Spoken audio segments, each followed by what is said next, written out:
India அந்த காலத்துல ஜெயிச்சாங்கன்னா ஒரு 12 வருஷத்துல நான் சொல்றேன். ஓகே, அந்த சாம்பியன்ஸ் டிராபி உங்களுக்கு ஞாபகம் இருக்கும்னு நினைக்கிறேன். 330 அடிச்சீங்க கார்டிஃப்ல, இறக்கி விட்டோம் ராபின் பீட்டர்சன் ஒன் டவுன், ரெண்டு பக்கமும் ரெண்டு கையில சுத்தி ஆடுன அந்த மிடில் ஓவர்ஸ்ல யாரு அந்த டோர்னமெண்ட் முழுக்க யாரு போட்டு ஜெயிச்சு கொடுத்தாங்க?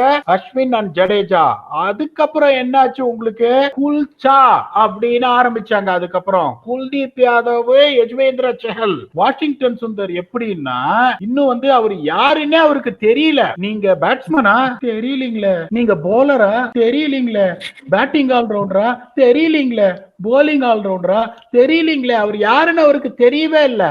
நிதிஷ் ரெட்டி ஆனாலும் என்ன பண்றாங்க, அவருக்கு போலிங்கே கொடுக்க மாட்டேன்றாங்க. இன்னைக்கு வாஷிங்டன் சுந்தர் அவ்வளவு பேடா போடல, அவருக்கு போலிங்கே கொடுக்கல.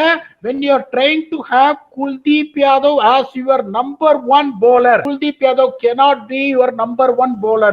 அவருக்கு யாராவது ஒருத்தர் அந்த பக்கம் சப்போர்ட் பண்ணி ஸ்டைஃபிள் பண்ணா Kuldeep Yadav will pick up wickets.